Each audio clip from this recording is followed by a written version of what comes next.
أعوذ بالله من الشيطان الرجيم بسم الله الرحمن الرحيم رب اشرح لي صدري ويسر لي أمري واحلل عقدة من لساني يفقهوا قولي۔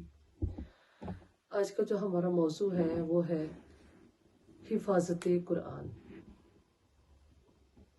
اور حفاظت قرآن میں بھی مختلف ٹاپکس ہیں۔ ان میں ہمارا جو آج کا موضوع ہے وہ ہے عہد رسالت میں حفاظت قرآن۔ رسول اللہ صلی اللہ علیہ وآلہ وسلم کے دور مبارک میں اللہ پاک نے قرآن پاک کی حفاظت کیسے کی۔ پہلے جو کتب نازل ہوئیں، اللہ رب العزت نے تورات، انجیل، زبور، یہ تینوں کتابیں جو ہیں وہ اپنے اپنے زمانے میں لوگوں نے اپنی پسند اور ناپسند کے مطابق ان میں تحریف کر لی، لیکن یہ قرآن مجید جو ہے اس کو اللہ پاک نے خود کہا کہ میں خود اس کا حفاظت کرنے والا ہوں۔ اِنَّا نَحْنُ نَزَّلْنَا الذِّكْرَ وَإِنَّا لَهُ لَحَافِظُونَ، بے شک ہم نے اس قرآن کو نازل کیا اور ہم ہی اس کی حفاظت کرنے والے ہیں۔ قرآن کریم چونکہ ایک ہی بار میں نازل نہیں ہوا، اللہ پاک نے آہستہ آہستہ اس کو 23 سال کے عرصے میں رسول اللہ صلی اللہ علیہ وآلہ وسلم کے قلب مبارک پر نازل فرمایا۔ اس لیے یہ ممکن نہیں تھا کہ ایک ہی بار اس کو کتابی شکل میں محفوظ کر لیا جاتا، لہٰذا ابتدا میں تو حفظ کرنے پر ہی زور دیا گیا۔ شروع میں جب رسول اللہ صلی اللہ علیہ وآلہ وسلم پر کوئی وحی نازل ہوتی، کوئی آیت مبارکہ نازل ہوتی، تو آپ صلی اللہ علیہ وآلہ وسلم اسے اسی وقت دہرانے لگ جاتے، بار بار یاد کرتے تاکہ اچھے سے یاد ہو جائے۔ اس پر اللہ رب العزت نے حضور صلی اللہ علیہ وآلہ وسلم کو تسلی دی کہ اب میرے پیارے نبی، سورۃ قیامہ کی آیت مبارکہ ہیں کہ اب میرے پیارے نبی آپ یاد کرنے میں جلدی نہ کریں، میں خود بخود اس کو آپ کو یاد کروا دوں گا، کہ آپ صلی اللہ علیہ وآلہ وسلم کو بار بار دہرانے کی ضرورت نہیں ہے۔ اللہ پاک آپ صلی اللہ علیہ وسلم کے قلب اطہر میں خود آپ کے حافظے میں سے محفوظ کر دیں گے۔ چنانچہ پھر جب بھی کوئی آیت نازل ہوتی تو آپ صلی اللہ علیہ وآلہ وسلم کو خود بخود یاد ہو جاتی، گویا کہ آپ صلی اللہ علیہ وآلہ وسلم کا جو سینہ مبارک تھا وہ قرآن مجید کا سب سے محفوظ گنجینہ تھا۔ اس کے علاوہ رسول اللہ صلی اللہ علیہ وآلہ وسلم ہر سال حضرت جبرائیل علیہ السلام کو رمضان المبارک میں قرآن مجید جتنا بھی نازل ہوا ہوتا وہ سناتے تھے،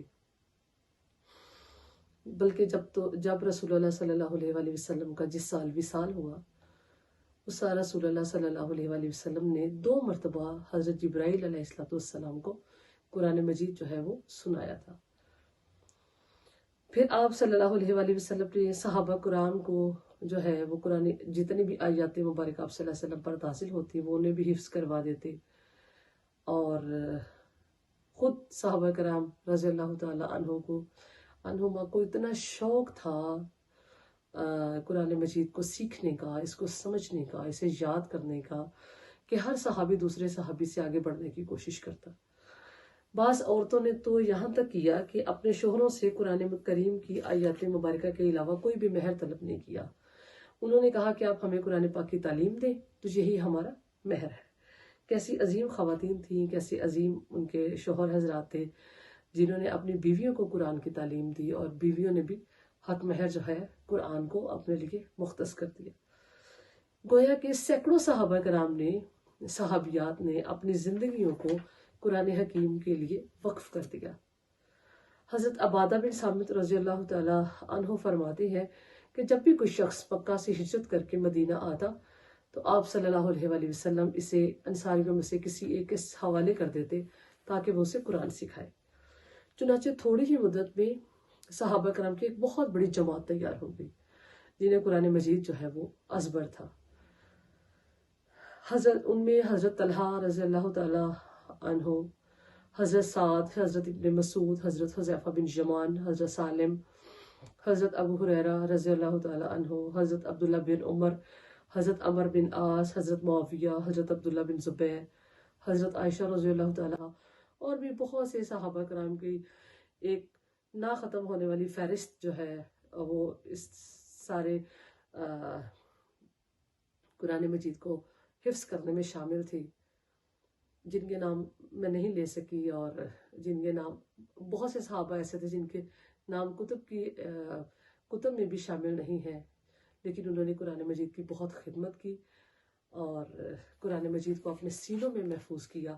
تو یہ اللہ رب العزت نے ہم اسی سنت کو آگے بڑھاتے ہوئے اپنے بچوں کو بھی قرآن پاک حفظ کرواتے ہیں. یہ قرآن مجید کا معجزہ ہے کہ یہ ایک واحد دنیا کی ایسی کتاب ہے جو حرف بحرف یاد ہو سکتی ہے. اس کو ہم نبی پاک صلی اللہ علیہ وسلم کی سنت سمجھ کے بھی اپنے بچوں کو حفظ کرواتے ہیں، خود بھی حفظ کرتے ہیں. اور باقی دنیا کی کوئی کتاب آپ دیکھ لیں، آپ کوئی کوسچن جو ہے اس کو ورڈ ٹو ورڈ یاد کرنا چاہیں آپ وہ نہیں کر سکتے، لیکن یہ قرآن پاک کا معجزہ ہے کہ آپ قرآن پاک کو پورا کا پورا یاد کر سکتے ہیں. یہ اللہ رب العزت نے یہ سارا حافظہ جو ہے وہ عربوں کو اتنا زبردست حافظہ دیا تھا کہ، اور اسی لیے ان میں یہ قرآن مجید جو ہے وہ نازل فرمایا کہ وہ حافظے کے لحاظ سے بڑی زبردست قوم تھی. ان کی یادداشت بہت خوبصورت تھی. انہیں اہل عرب کو حافظے کی ایسی قوت دی تھی کہ وہ ہزاروں اشعار جو ہے وہ انہیں ازبر ہوتے، بلکہ انہیں اپنے گھوڑوں کی نسلیں جو ہے وہ بھی یاد ہوتی. ہمیں تو اپنے پردادا کا نام جو ہے وہ بھی اچھے سے یاد نہیں ہو پاتا. یہ بھی ہمارے لیے ایک لمحہ فکریہ ہے. اور وہ جو دیہاتی بدو تھے عربوں کے، وہ اپنے گھوڑوں کے نسلیں، اشعار اور ایسی انہیں قوت حافظہ عطا کی کہ کمال اللہ پاک نے ان پر اپنے کرم کی بارشیں کی. تو قرآن مجید اس لیے پھر ان عربوں کے توسط سے جو ہے اللہ پاک نے دنیا کے گوشے گوشے میں پہنچا دیا. تو انشاءاللہ یہ تو ہم نے عہد رسالت کی ایک چھوٹی سی جھلک جو ہے آپ کے سامنے پیش کی ہے. انشاءاللہ ہم کل کے موضوع میں انشاءاللہ کتابت وحی کے حوالے سے جو ہے وہ ہم انشاءاللہ دیکھیں گے کہ کس طرح سے اللہ پاک نے دوسرے مرحلے میں قرآن مجید کی حفاظت کا کام جو ہے وہ کیسے کیا. انشاءاللہ اللہ پاک ہماری اس کاوش کو اپنی بارگاہ میں شرف قبولیت عطا فرمائے. اور آج کی بابرکت رات ہے، شب قدر، شب بارات ہے.